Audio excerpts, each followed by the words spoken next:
Happy Wednesday, everybody. Welcome to our 2025 Worthwhile Update video. Unsure if we're going to be using this format going forward for yearly announcements, but it just seemed like the thing to do this time around because we have a lot of information to share. So I'm just going to kind of just jump right into things. So first of all, my name is Charlie Worthley. I am the convention chair for Ponyville Ciderfest and Windy City PonyCon, as well as one of the board members for Worthwhile Events, the parent company of those two conventions. Just want to say thank you to everybody for taking the time to watch our stream tonight, and I hope that some or many or possibly, well, probably not all, but a lot of your questions about the future of these events will be answered in the next little bit here. First off, just kind of want to bounce back and take a look at last year, 2024. Really great year for us. In spite of a lot of planning troubles and things that I'll touch on in a little bit. Last year, we still ended up having really successful events. For example, 2024's Windy City event, the summer camp, as you can see here, had really good reviews. A couple people that were not completely satisfied with the event had valid feedback to share on a couple things, which again I'll talk about in a little bit and how we're addressing that. And then same thing with Ciderfest. Average rating of just shy of 9 out of 10 across more than 10% of our attendees responding. So I think that this is really good to look at and to see and to just to be happy with how the event turned out. But yeah, so one of the things that I think makes this events as great as they are our volunteer staff. We have a really great volunteer team and a great leadership team, and a lot of the things that I'm not able to get to, and that other people aren't able to get to. The leadership team really helps step in and step up and take care of those things. And we definitely could not run these events without all of our volunteers. So definitely shout out to our volunteers for helping to make these events as well respected and reviewed as they are. One of the other things that really helps, I feel, our events get rated as high as they are, is that they are is the community input and the feedback and everything that that people everybody wants to help make these events as good as they are. And I think one of the things that goes to that is when people let us know about potential issues and things like that could come up with the event. So I just want to reemphasize that feedback and reports about potential issues with the conventions or with potential attendees is really important to us, and we always take it very seriously. And just want to remind everyone though that whatever decision the convention makes regarding reports that are sent to us is between us and whoever it is that the report is about, and whoever we may or may not be taking action against. We don't publish or announce actions that we take or bans or anything like that. So if you report something to us and you don't see the convention saying anything about it, that doesn't mean we didn't do anything. We just don't publicize that stuff. So what's really important is that we want our events to be as safe as possible, and so those reports are always taken seriously, and we always pay attention to them. So please, for a second, don't think that we don't.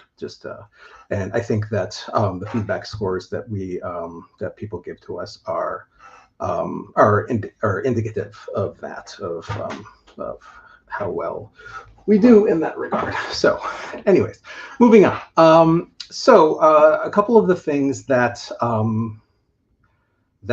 people had less than positive things to say about the last couple events were completely valid, and which fed into our decision regarding whether or not we were going to be doing Windy City this year. Now, as most people already know, and as we announced at closing ceremonies of Ciderfest 24, Windy City is taking a break this year.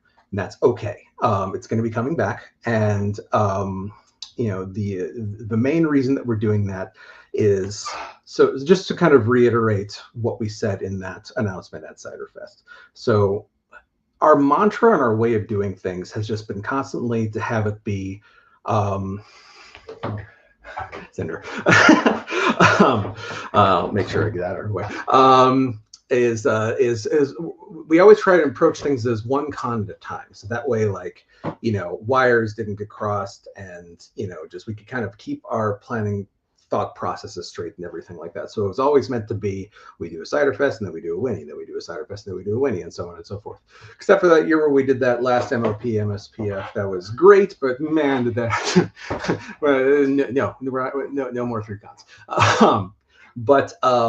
And that worked out really well until the pandemic happened, and that just sort of threw a gigantic pile of downer into my certainly approach to things, as well as just I know a lot of other people's way that you were supposed to be on Do Not Disturb. I'm sorry. A lot of the way that other people in management and leadership were planning these events, and it was really, really, really hard for us to get back into the swing of things. I'm very jealous, in a way, of other events that only have to worry about planning 1 con a year.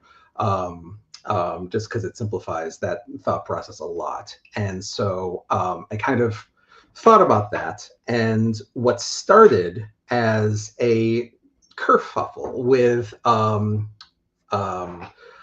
trying to secure dates for Winnie City this year. What started as that turned into sort of a blessing in disguise, in that Winnie City is taking a break this year, and we're sort of resetting our planning process and our thought process and everything, so that we can have the proper, honestly, amount of time to plan each of these events. So things don't need to be so short notice, and things don't need to be so last minute, which is the core of the complaints, that very valid complaints that a lot of people had in regards to our last few events. So resetting the timing of that so that we can have more time to plan these events overlapping. So Winnie and Cider will then overlap going forward. Will hopefully make everything better. And yeah, so that's the short of, just in case anyone hadn't heard the news on that at this point, why Winnie City 25 is taking a break. However, we are very interested in having a series of smaller events to kind of keep the interest of the community, and kind of keep our events on people's minds over the year until Ciderfest happens. So we would very much like to find people who are interested and willing to plan and run mini city events. Silly name, but it's the obvious one to use. Now, to be clear, we're not, us in the convention management, at least at the level that like the director level, our plates are already very full. So I'm not looking to add more to those plates with this stuff. So 2 things. First of all, we're sort of looking for a coordinator, somebody who would be willing to, and if you're local to Chicago, Milwaukee area, all the better.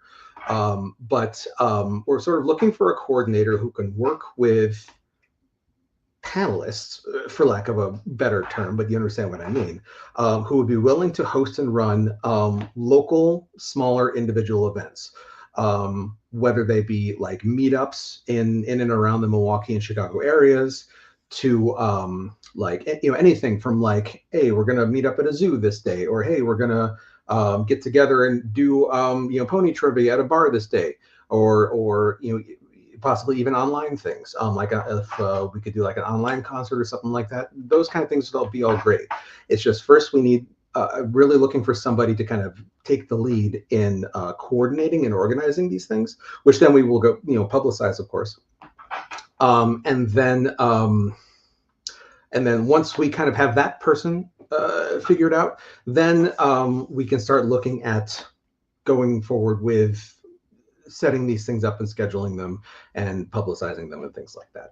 So if you are in either of these groups, please reach out to us. In the next few days, we'll have a form up on the Winnie City website for submitting your panel application, so to speak, for a potential mini city event this year. Hopefully we can kind of figure out a way to organize a series of meetups, or similar events across the year for people to participate in and kind of keep connected and things like that. So yeah, here's hoping that we're able to figure something out there. As soon as we have any announcements to make officially, we'll let you know. But we'll be looking for responses as soon as that form goes up. Let's see. So moving on, let's talk about Ciderfest 2025. So I'm happy to announce that Ponyville Ciderfest 2025 will take place on November 21st through 23rd this year. And our theme is going to be, let me click on the right tile, game show. Ponyville Ciderfest 2025, the game show. And so this sounds to us like it's going to be like a really, really, really fun theme, and a way to engage panelists and have them come up with some really, really neat submissions. And then we're going to be looking at ways to have some things that we've kind of wanted to do for a while. I say we, I mean me, really.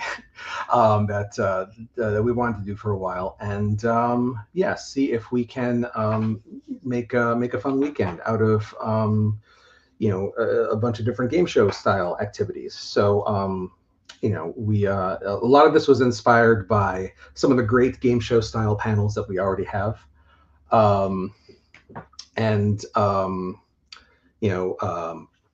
It just seemed like basically allowing a focus on this would be a good way to go. So that's what we're doing. So I'm watching kind of the chats here, and I see some people that are pretty excited about that. So I'm excited to see that. So, so Ciderfest 2025, November 21st to 23rd, game show themed. So applications for all the things will be opening very, very, very soon. Hopefully tomorrow. I wanted it to be today. I wanted it to be right now, but life got in the way. So in the next few days, hopefully maybe even tomorrow, at least things will start to open up for volunteers, panelists, community guest musicians, all the things.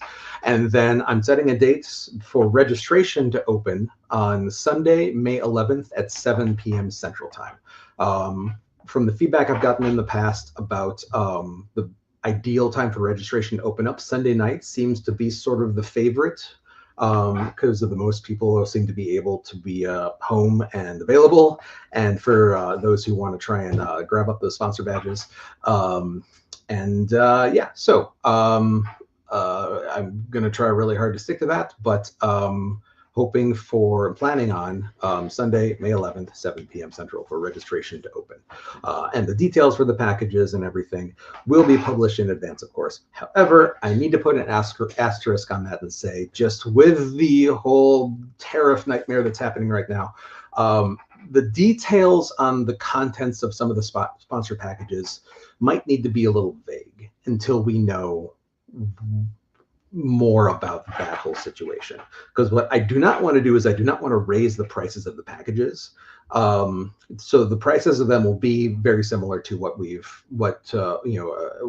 have been used to for the last couple of years.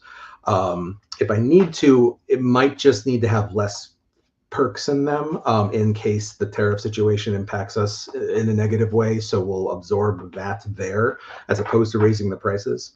But hopefully we don't have to do that. But just wanted to kind of get that out there. Sorry, I'm going back and looking at all the comments across various platforms, saying hi to a bunch of people watching us on YouTube. Looks like seems to be our most popular platform for commenters.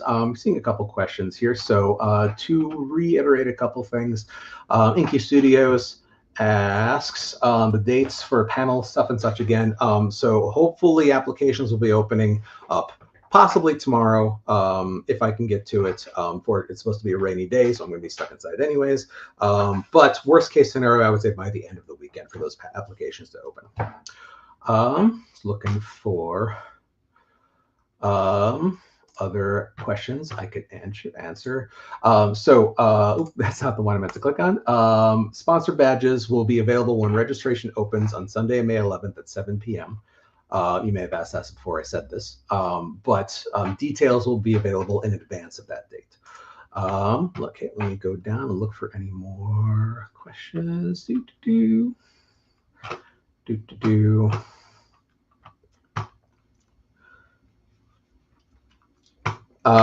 Getting a little bit ahead of ourselves here, but in terms of we're doing a pub trot this year, I will always do a pub trot for Ciderfest, unless just something weird gets in the way.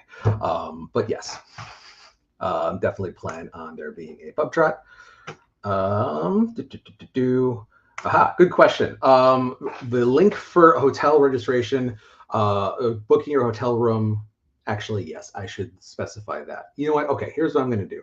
I'm going to say that the page for hotel registration will go up this Sunday at 7 p.m. Central, because I know that's sort of another thing that, you know, they don't, our hotel rooms don't fly off the shelves like our sponsor badges do, but nonetheless, I definitely want that. I'm sure there are people that want that particular date to be known.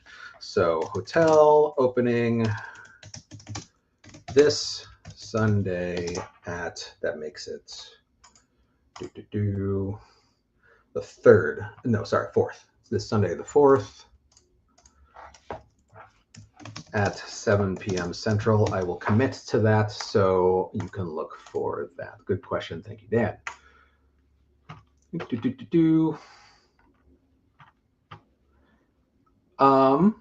This is a great question. I will come back to this once I get through the announcements, because this is something worth talking about, but I don't want to interrupt the flow of announcements here for people who are just here for the news. So I will do my best to come back to that. Oops, star. There we go. Cool.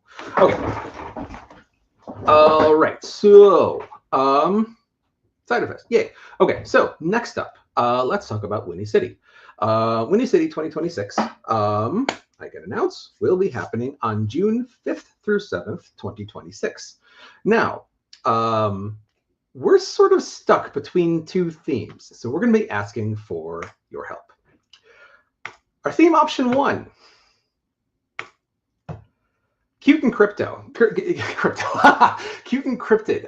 So this is kind of a fun spin on an idea that kind of came up in terms of potential options for themes. Basically, the cute side, not displayed here, is basically chibi. Like chibi, cute versions of our mascots. We want to do like chibi merch, but we just didn't really know how to like fit that into a theme.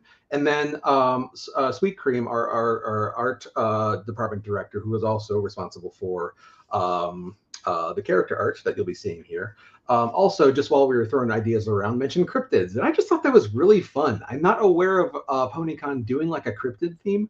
For those who might not be familiar with the term, cryptid means like as Bigfoot, Mothman, like myth, like urban legend monsters kind of a situation.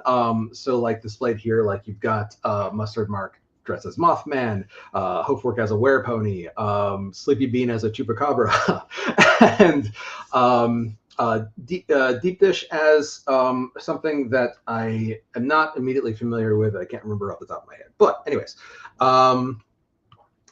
so it's trying to figure out how to do that theme also kind of on its own. We just weren't really sure like what to do with it. But then I thought about how those two things are sort of opposite, and maybe they could together could make a fun theme. So cute and cryptid is sort of option number 1. And then option number 2, in case you're looking for something a little more classical or traditional, you could go Ren Fair. So yeah, this theme certainly has a lot more potential for incorporation into like events and panels and things like that. Not as many fun merch or cosplay opportunities. as Cute Encrypted. Obviously, there's your standard Ren Fair cosplay, but I feel like people will come up with some really interesting things with the Cute Encrypted theme. But in case that just doesn't vibe with folks, Ren Fair is sort of the other thing we're considering. And considering we are unable to completely decide between these two things, we're going to let you all vote. After this call, a vote will be going up in the Discord server, where for a week you'll be able to vote on which theme you like the best. You'll be able to pick one, and that will, barring complications, end up being the theme that we end up going with. And if the voting between the two is very, very, very close, maybe we'll just do the other one next in 2027. We'll have to see. But either way, like I say, Winnie City 26 will be June 5th through 7th. Registration and all things for that, you can kind of look for that to open up late summer, once Ciderfest balls are solidly rolling. We're not going to wait until after Ciderfest. There will be overlap, just to be clear and kind of reiterate the new plan here. Look for that stuff to happen late summer. I'll just ballpark it and say that much. The other thing I do kind of want to share that's kind of exciting. I know some people have been asking for this, and I just do want to confirm, while you're getting hyped up for Winnie City 26, our Sleepy Bean plushie is in the works. You can see here a recent update that Sweet Cream has been having with our manufacturer, with some edits and changes and things like that. So you can kind of see where Sleepy is along the development process. But Sleepy Bean in plush form is on the way. And so I hope you're all very excited about that.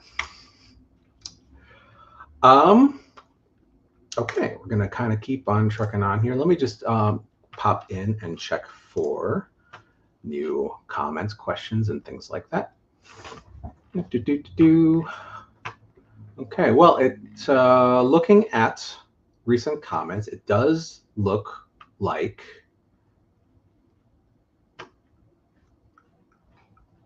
possibly Ren Fair, based on comments alone, is in the lead a bit, but we will see how that ends up. So let's see. Do me a favor. There are too many comments for me to be able to sit here and read them all while I'm chatting with y'all. So if you have a question about something, I will call for questions at the end. So so that's when I'll be staring at the screen more, and I'll focus on questions. But so for the moment, if you have any questions, do me a favor. I'm just not fully watching the stream right now, and I don't want to take the time for that. Now, I got a couple more things I want to get through first, and then we'll go to questions. Okay. So, so Winnie City 26, June 5th through 7th. Theme will be up to y'all. We'll see what you go with. Let's see, what else could I talk about? Oh, how about Ciderfest 26? I'll talk about that too. Ponyville Ciderfest 2026, yes, next year, is going to be on November 20th through 22nd, 26th. And this will be our Festival of Art. Name and logo here is just quickly thrown together. So it will probably change a little bit here, but this will be our next in our line of fandom focused conventions, where we started with the music festival, and then we did cosplay, and then we did the storytellers. We're now turning the focus to the fandom artists. And so artists, you can go ahead and look forward to 2026 being your year in the spotlight at Ciderfest. And you can kind of imagine what we're going to be doing there in terms of doing our best to focus on the amazing artists that are in many ways one of the main backbones of this fandom. So I hope you're all very excited about that. I think it's going to be just a really, really, really good time. Okay, so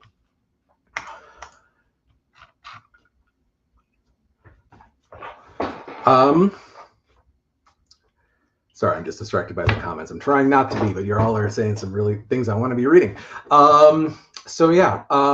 I got a couple more things that I want to go over before we move on to the Q&A section.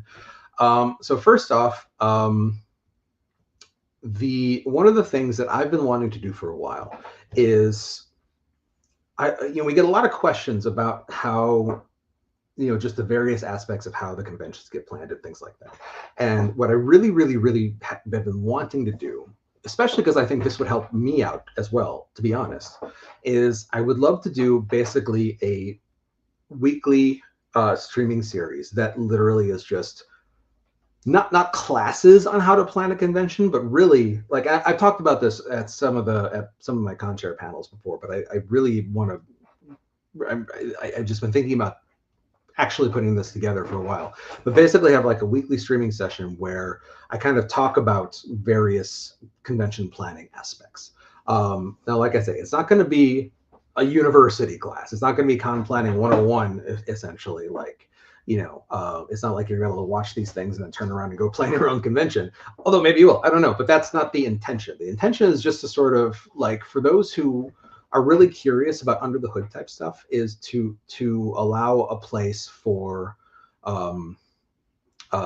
you all to learn about this kind of stuff, and or at the very least just kind of hang out. I don't really have any experience as a streamer aside from stuff like this, but I think it could be fun, and I think committing to like a weekly session where like I sit down and talk about these various things, honestly, it's a little bit like this idea is a little bit self-serving in that I think it will help me like not fall behind with things and get into a good rhythm in terms of like, making sure that stuff gets done every week and things like that. Because I certainly want to be working on the conventions all this time, but just like life gets in the way. And so really scheduling that time and having sessions where, at least in my head, people are counting on me and expecting me to show up and be there, might be good for me to just to keep me in a regular rhythm and things, and then I can turn that around and then offer this stuff back in terms of like like I say, like loosely showing what it's like to plan a convention. And so I'm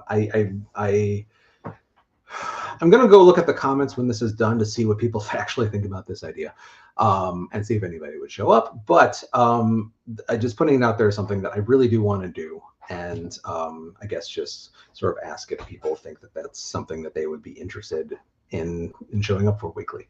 Or however live streams work. Like I imagine they'd be available after the fact. But anyways, moving on. I'm babbling. So that's something where details will be coming as soon as I get that ball rolling and figure out exactly when it's going to be, figure out when a good time for it will be and all that. But just want to come back and close around to readdressing the fact that our volunteers are so important to us. And they really are actively going to be and are the future of these events moving forward. So, we open up volunteer applications for every event, obviously, and we always get, more applications than, we can really, certain areas get more applications than others, and, which is, of course they do. But the point I want to make right now, though, is that, if you have ever been in a position where you've thought about applying, but then you've said to myself, oh, well, there's no point in me applying because the same people have been doing this thing for however many conventions or however many years, and so why would I bother applying? Or, I don't have any experience, why would I bother applying? We, collectively, everybody who is in any kind of leadership position at these events, at some point, we will all stop. We cannot be doing this forever. And so I want to make sure that we are setting these conventions up for future success with new volunteers, fresh volunteers, and repeat volunteers of people that we know and trust, and that have been working with us, who can then pass that knowledge and experience on to the new members. We need volunteers to keep coming. We need current volunteers to keep coming back as much as possible, but we also need new volunteers coming in to eventually take the place of the people who are currently doing these jobs, because I'm using myself as the example when I say this, and that at some point I'm going to have to stop. It's as much as I love doing these conventions, as much as I'm sure every volunteer loves doing their role and working there's conventions, at some point something in our life is going to change, and whether it's something actually happens, or I just run, whatever, run out of juice, and we just say, like, you know what, I'm burnt out, I can't do it anymore. And when we hit that point with whatever position, whether it's me or fill in the blank department head, doesn't matter. I just want to make sure, like I say, that we are set up so that somebody can come in and take their place. And for that to happen, those people need to start volunteering beforehand so that they can start to learn and get in the position to be able to take the place. I am constantly looking for people to help and take over in various areas, and just haven't had really a lot of luck doing that so far. I would love to get a lot of stuff off my plate, but to do that, I need to be able to have people that I know and have worked with and trust to be able to turn to and say, hey, I worked with you before, I trust you with this, can you help me with this? And then start to move people into taking over these things. So again, like, volunteers are the lifeblood of these events, and I feel that, especially since Worthwhile Events took over these conventions, that we take really good care of our volunteers. It's the best we are able, budget allowing. I would love to be able to pay for more things, but that money just doesn't exist. Yeah, again, babbling at this point. But so yeah, just sort of reminding people that if there's something that you want to volunteer for, if there's something you want to do or get involved with, please apply. Because even if we can't bring you into that particular spot now, bring you into another spot so that you can start to get familiar with how we work and the events and the conventions. And so we start to get familiar with you and build a trust and build a relationship and all that. Don't wait, because yeah, it's important. But yeah, so with all that being said, that sort of concludes the news drop portion of the stream. And so now I'm going to go ahead and turn over to Q&A. So as of now at 7:33 p.m., I will be watching the chat for questions. If anybody has a question about things, please go ahead and drop it in. Looks like pretty much everybody's chatting on YouTube. So you can go ahead and drop your question in the YouTube chat, and I will do my best to grab it and to respond as much as I'm able. If you ask a question and it doesn't get responded to in a good amount of time, please re-ask it so that it doesn't get missed, because the chat is active. But I'm going to start with this question, which is a good one. So this is from Balto Racing, asking, will there be an increase of available badges? And I'm sure this is referring to the badges that have a limit on them, sponsor badges. So here's how we at least determine how many sponsor badges are going to be available. And at the core of it, really, the simple math is, how many guests of honor do I think I'm going to be able to get? And how many people then can I fit at the sponsor dinner? That's the number of sponsor badges I can have. So really, it's approximately 9 sponsors for every 1 guest of honor, because the tables seat 10 people. I would love to be able to have more sponsors, but that would require having more guests of honor, which that is not just because I announce a guest doesn't mean I'm going to get 9 more sponsors every time.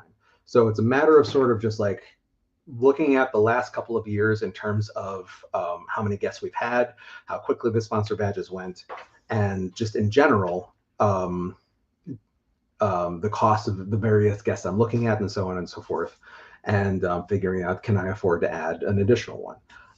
So that's the short of it. So in terms of whether there will be an increase in available badges, at this moment, I don't know, because I haven't figured out all that budgetary stuff yet. I would love to be able to sell all the badges in the world to everybody who wants one. But then the sponsor dinner becomes, and the social hour become logistically difficult. And I don't know, I haven't really considered having a sponsor badge. It doesn't get into the sponsor dinner because it just, doesn't make sense in my head. But that would be sort of the only way around that, which is sort of how we introduced the package badges, formerly patron, now package badges, in the first place, is because they don't have the sponsor dinner, but they do have the social hour. But again, same thing there, as I don't want the social hour to be overcrowded. Back in the day, the conventions used to sell tickets to the social hour a la carte, and people would buy just normal weekend badges and then tickets to the social hour, and the social hours were too crowded. And we got complaints about it and said, like, there's, I'm buying a ticket to, get into this event and chat with guests of honor, and I can't because there's like literally 30 or 40 people or whatever surrounding a guest. And back in the day where, so we changed that. So yeah, that's the sort of the answer-ish to that question is I don't know, and if there aren't, that's why. All right, coming back to the chats. So,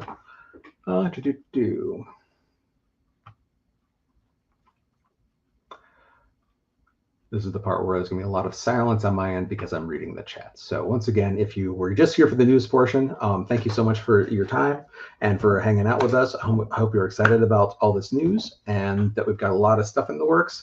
For those of you who were afraid that this was going to be like an announcement of the end of the conventions, everything's fine. No plans to do that currently. So as long as we keep getting volunteers, but yeah, so let's see.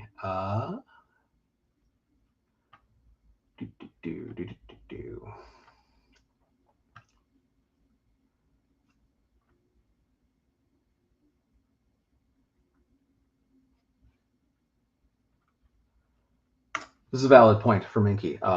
It's for people who are looking to volunteer, yeah, by all means. I have said this multiple times. The best way to learn how to plan a convention is to volunteer in as many different departments as you can. So yeah, if you have a lot of experience doing a particular department, please consider trying something else. If you are looking to learn more about how conventions work and all that, yeah, cross volunteering and trying different things, getting familiar with the different departments is possibly the best way to do it for sure.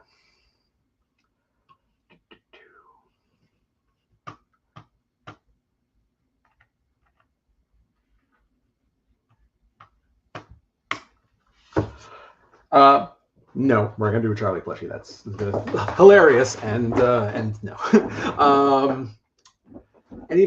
Okay.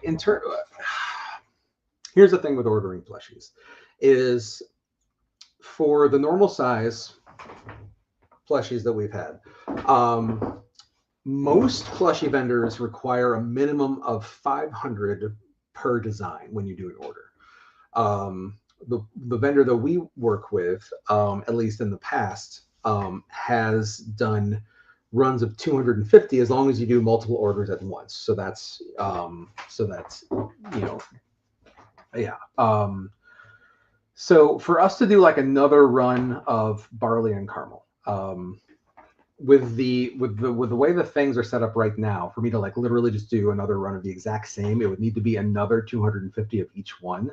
And I am currently not convinced that there are that many people who don't already have one who would want one. It's not like I can order just like if wishes were horses, I would order like maybe like 100 of each, and I would feel good about that. I don't think I'd sell them all, but I think I would sell enough of them to pay for the order, and then have some left over to sell at like the next couple events. 250 each to me seems like a very, very, very tall order. But we have considered doing a run of maybe smaller versions, like mustard mark sized versions of barley and caramel and maybe fizzy, so that people who have the originals might possibly be interested in getting those as well, which would make me feel better about making that order. So in terms of getting these, again, the original barley and caramel size, and probably fizzy too, probably not likely. It would need to be some kind of sort of variant where I feel like there would be enough people interested in them for that to happen. So good question though. I wish it was. Well, I wish it wasn't that way, but it is that way. Let's see.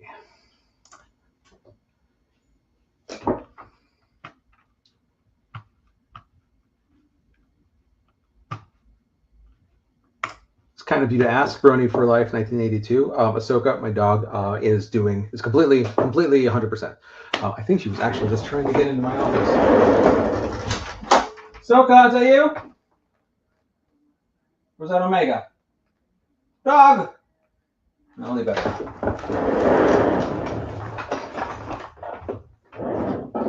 Ahsoka, Omega! Let's see if they come up. They can say hi. But doing very well. Thank you for asking. Let's see. Oh, this is Cinder. Cinder, you want to say hi?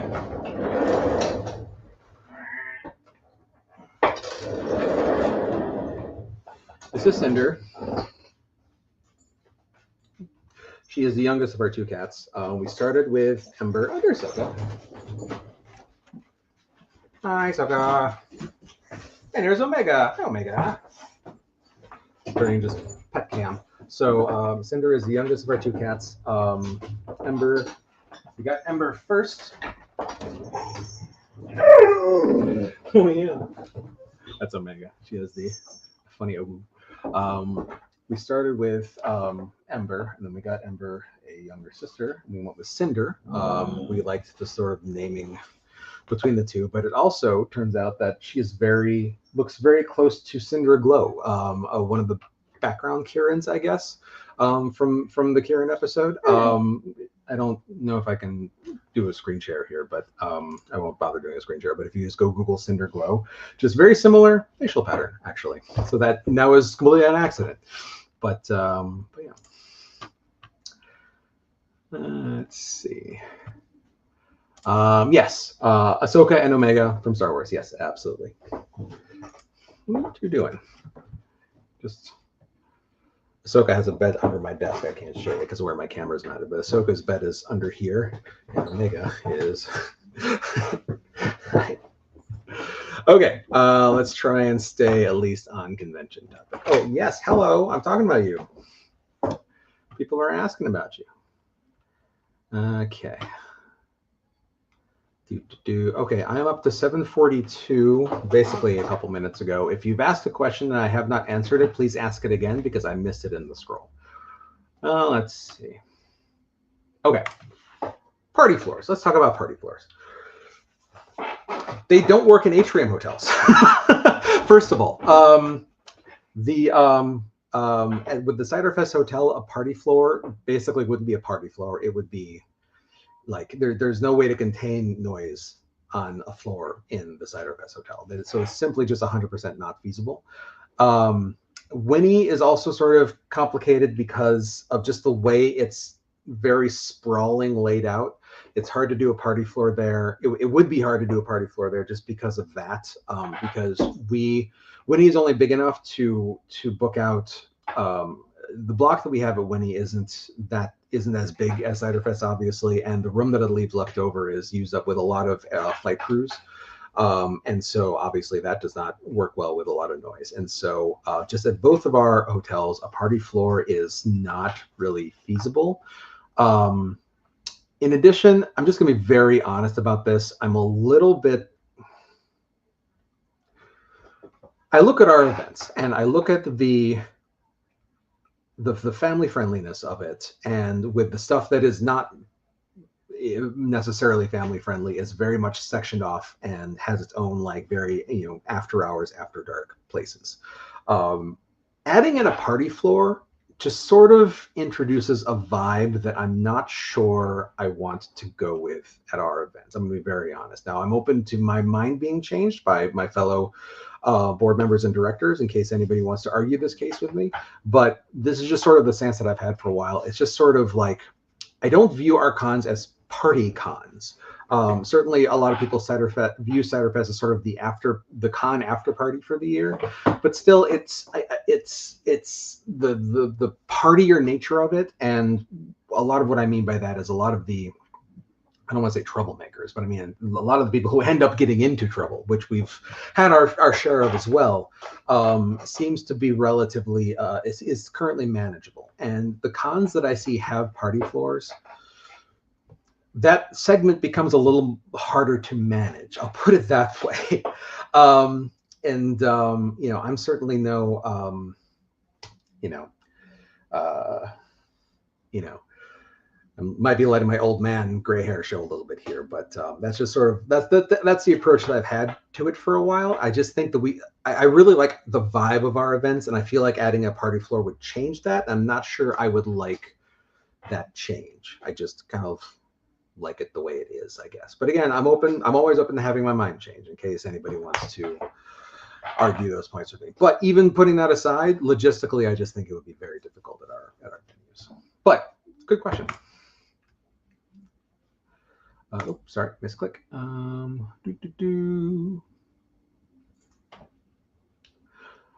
For those, to be clear, this is streaming on multiple sites. So this is on the Winnie YouTube, on the Ciderfest YouTube, on the Facebook page, and so questions could be coming from multiple directions. So to answer that, I just missed something. I thought I am in fact wearing pants. Yes, well, shorts, but you know. I'm sorry, I'm going to call this out. Yes, this is so good. This is so good. Dr. Pepper, Blackberry Dr. Pepper. It's so good. Anyways,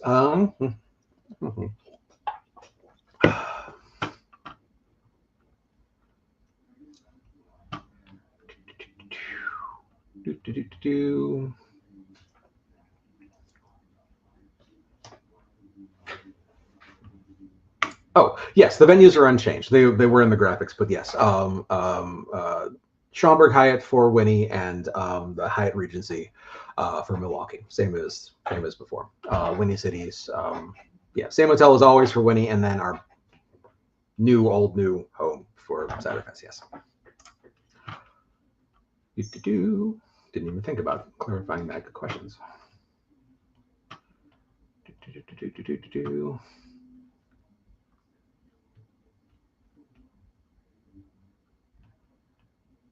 Reading questions. If you've asked something and I missed it, please ask again.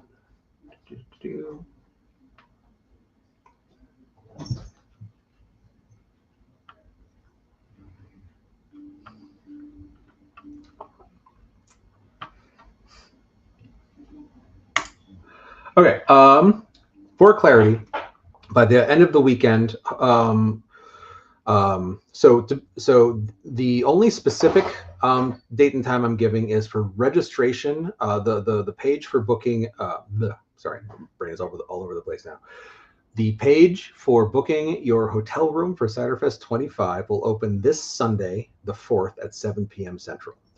The other applications for volunteering, community guests, musicians, panels, is that everything? Vendors.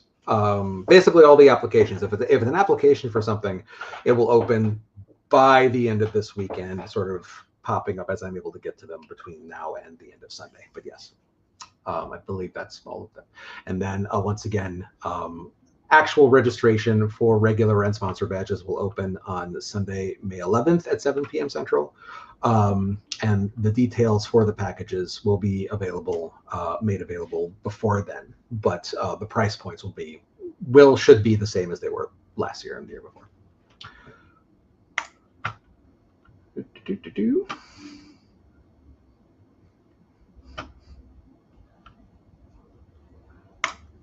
To be clear, I'm not stopping people from having their own individual room parties. That's fine. I'm saying an entire floor is sort of like, and the advertising that we have a party floor, it's just like, it's two very different things to me. So just clarifying that particular point. I'm sure individual room parties go perfectly fine.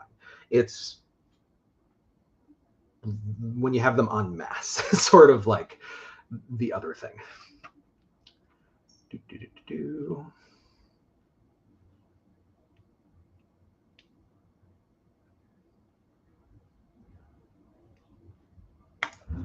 I like that. Not troublemakers, trouble partakers.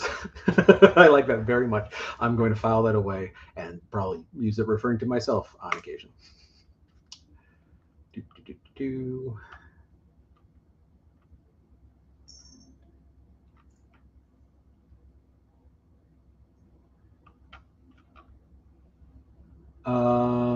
Okay. Pinkie Pie, I will scroll back and try and find your question. You say it's long, so I'm just going to sort of look for a long block here. If you could tell me what time you posted it, that would help me.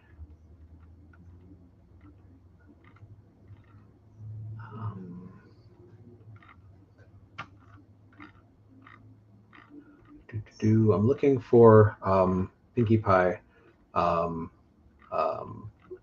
Says that she asked a question and it was long. She's not sure how to copy and paste it, so I'm scrolling back looking for it. If somebody can let me know, just if somebody can find it, let me know what time to scroll back to. I will do that, but I don't want to I don't want to contribute to the silence on my end more than possible while we're still streaming here. Okay, I'm up to 747 in questions here. Can we keep doing the storytelling game or something like it for future cons? I was on the team before. I'd be happy to do it again, even if it's not the main focus of the con. My answer is emphatically yes. With the same requirement that I had before, which is that I just like everyone else on the volunteer team who needs to know what's going on with it needs to know what's going on with it. I'm for those who are. Just for anybody who was wondering about the contributions and the storytelling thing like it before, after in Winnie City and Ciderfest last year, there were some ideas put together, but they were not properly proposed and brought to us in time for us to incorporate them and plan for them properly. Some things were brought up last minute that weren't planned on, and so while I certainly appreciate the time and effort that went into those things, they can't happen in a bubble, and so or on an island or whatever metaphor you want to use. So as long as we are kept in the loop, all the way from start to finish, literally everything that's going on with it, just because I don't like surprises at my events. Then absolutely, I would love to have stuff like that keep going. It just can't happen on an island.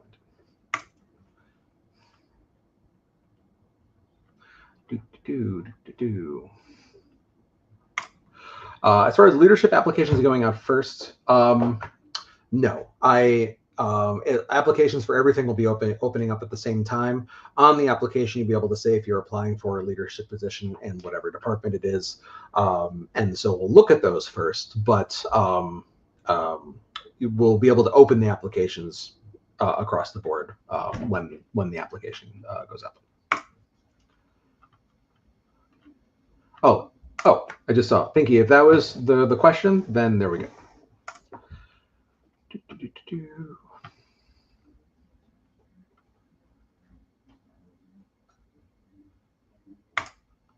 Good question. Would love to have mini city events up towards the MSP area as well.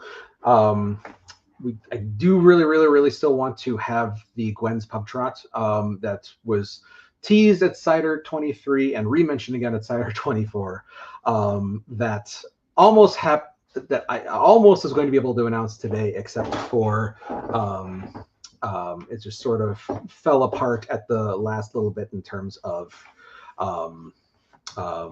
the person who was helping with it has a new baby coming along, and so I think life got the better of them in that regard, as it should in that particular case. But it's still something I want to have happen. But yes, also MLP MSP region. mini city events, yes, we'd love to help promote those as well too. Absolutely, good question.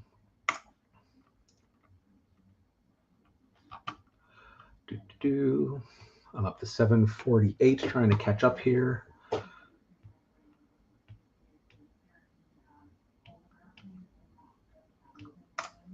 Have you ever considered doing a small con event like going to Wrigley Field for a Cubs game on day 0 of Winnie?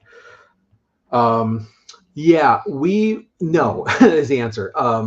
We did one year for the old Chicago theme. We did in like a downtown Thursday night activity with basically a what's it called? It's called the barrel bus. It's a bus that's actually looks like a giant wooden barrel on wheels that like took a number of people around to like old Chicago like speakeasies and showed them like gangster related locations and landmarks and things like that, just because of it with the theme. But the only reason that kind of worked is because it was the event and the transportation in one thing. Trying to organize something like going to like a Cubs game where like the event is one thing on its own with expensive tickets and the transportation is sort of like another matter entirely. No, I haven't really given any thought to that. If somebody wanted to organize that on their own, I would certainly help promote it. But for like a Thursday night event or something like that for Winnie, because we don't have, we can't do like a pub trot or something like that there. I would be open to that certainly. But that is logistically too complicated, I think, for the convention to plan ourselves. But good question.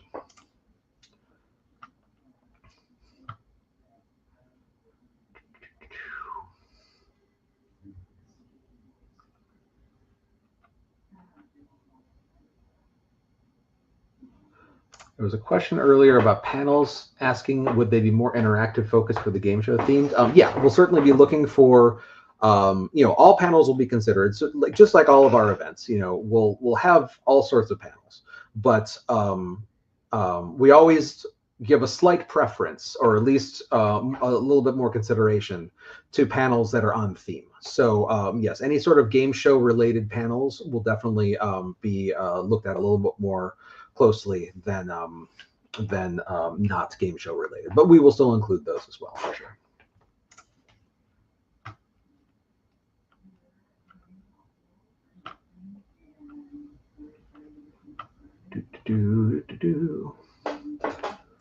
Trying to catch up, but you guys are chatty, which is not a bad thing.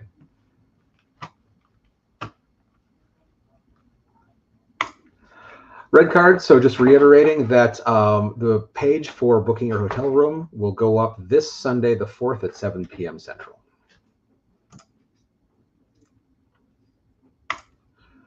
Would you ever consider a worthwhile event season pass to get you into both conventions, not for 25, but the future? We actually, some of you might remember, we did this in 2019 for when we had the when we did MLP MSPF, we did a season pass for all 3 cons, which basically, if you registered for the first 2, for Winnie and MLP MSPF, then you would then get a discount code to use for Ciderfest. That was basically how we built the season pass. If you did the first 2, then you got the 3rd one at a discount. I don't think, I haven't considered doing it for just the 2 cons. The reason we did it in 2019 was because we were concerned that if we didn't do something to encourage people to go to all 3 events, that adding in MLP MSPF for that year would sort of cannibalize attendees from the other events. And we didn't, that could have been problematic in case, if a bunch of people went to that and then our attendance dropped for the other 2 events. And so that's why we did it for there. I don't currently see, I don't currently have motivation to do that. I would need to basically be in the mindset that by doing that, we would help attendance at the other 2 events, at the other event. And Winnie and Cider already have a pretty large overlap as it is.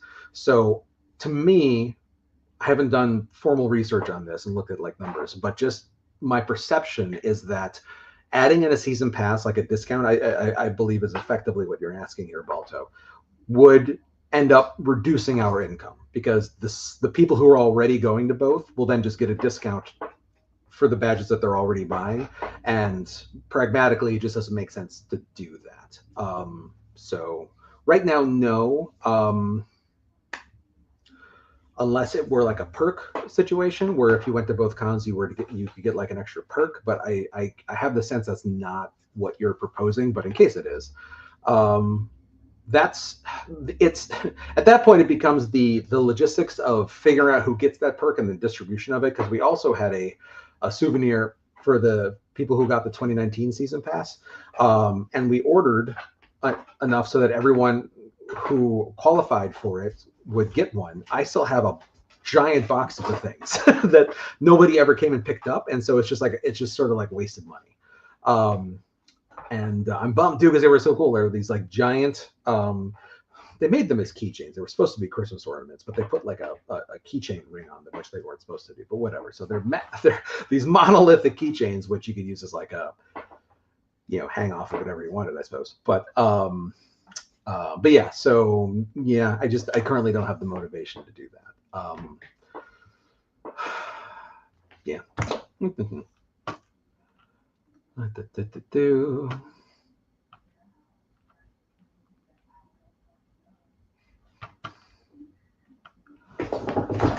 Looking for questions. I'm probably going to call this. So it's 8:02 now.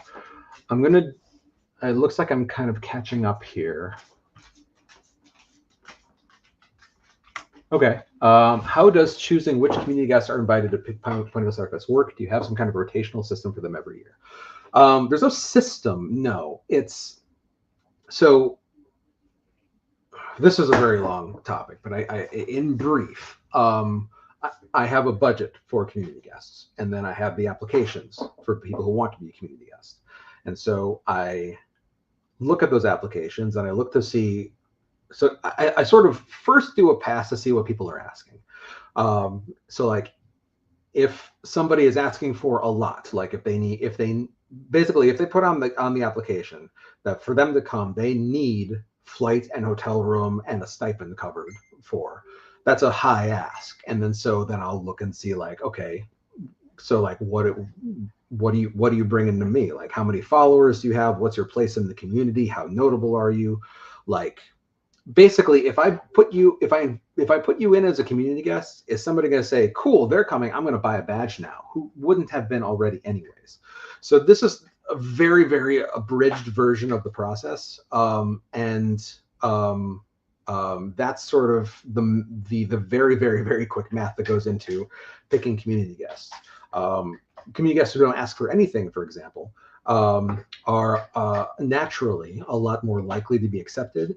However, the other side of it, though, is you can't have, again, my outlook and is just you can't have too many community guests, because if everyone's a community guest, then nobody's a community guest. You know what I mean? So we sort of have a set number of slots to fill. If it's like 18 or 20 or something like that is sort of like what we go for, because anything more than that just seems superfluous. So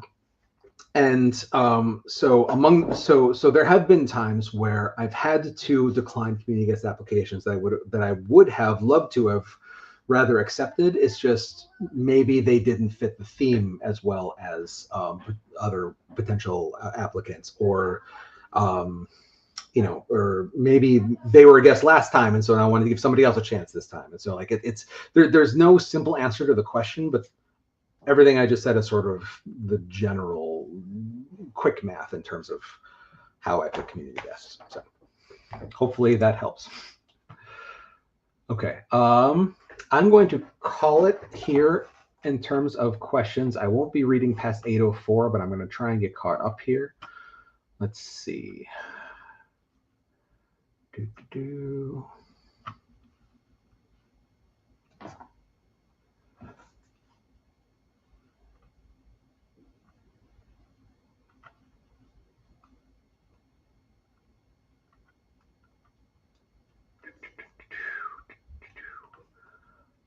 Once again, thanks to everybody who's still watching. I don't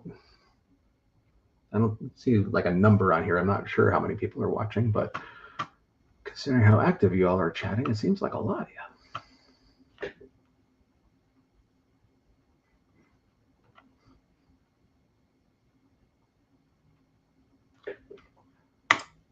This sounds like a great idea for a mini city event that somebody else can run, and please go ahead and submit it, and we'll consider it. Let's see.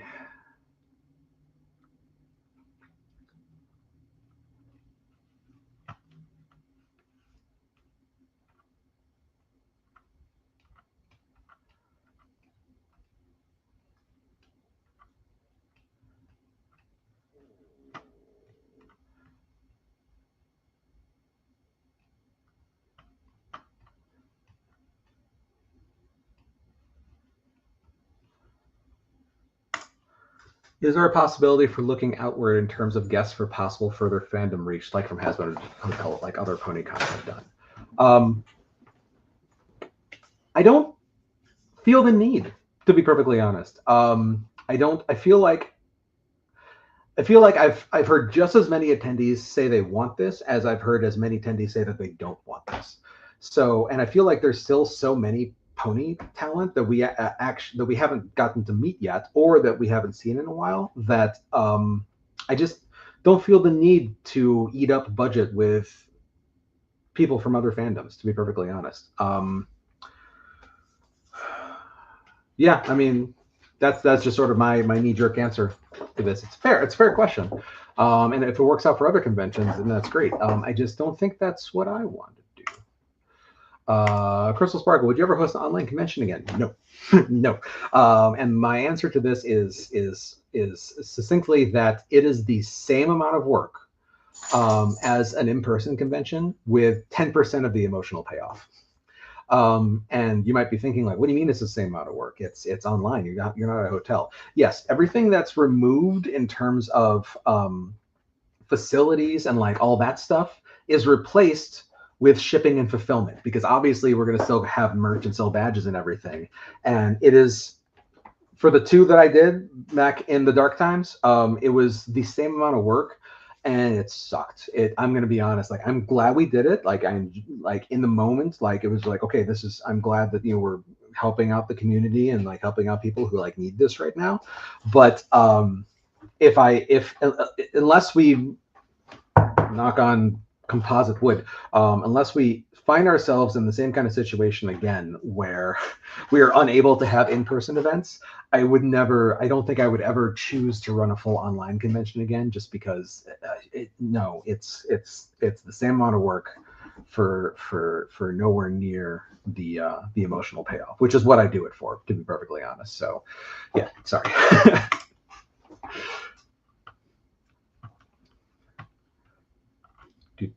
Okay, I am almost completely caught up here. More polls on guests of honor. That's a good question.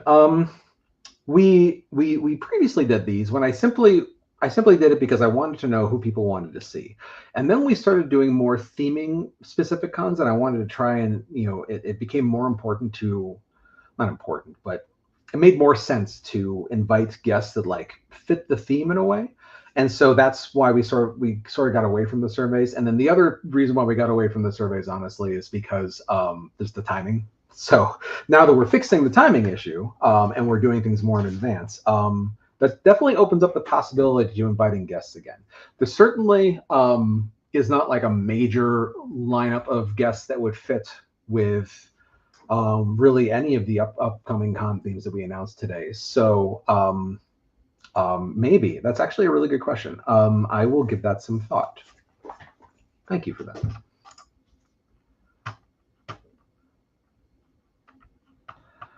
Okay, I'm almost hitting my 804 mark.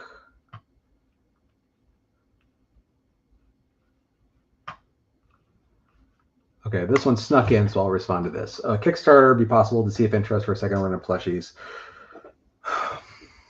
I'm not inherently opposed to the idea. I just I'm very, very convinced it wouldn't go through. But I guess, I don't know. I guess I would have to look into seeing what the cost is, not just in money, but also in time and effort, into if I did the Kickstarter and then it didn't make its goal, like what is the cost in terms of like how much time and effort would it take to go into that, plus financial, in case that is a factor at all. Yeah, I'll think about it. I honestly, I really have a hard time believing that it would go through with how long it took to sell the barley and caramel plushies in the first place. And considering I still have Winnie plushies, I understand that there is certainly a small group of very motivated people out there who really want one. I just have a very hard time believing it's at the threshold number to be able to place the order. But I don't know. I'm always willing to be convinced that I'm wrong. So yeah, I'll backburner it. Fair enough. Okay. Anything 805 and after, I am not going to read because I have things I need to do. So once again, thanks to everybody for watching and participating. If you asked a question and I didn't answer it, I most likely did not ignore you. There were a few things that I skimmed past just because this is not the appropriate forum to answer some questions. But just thank you again for hanging out and for your time and your patience and for your excitement. I hope everybody's really excited about the next 3 conventions that we announced today, and plans for other things. So yeah, everybody have a great night. Take care of yourself. Be kind to everyone, and yeah, have a good night. Thank you.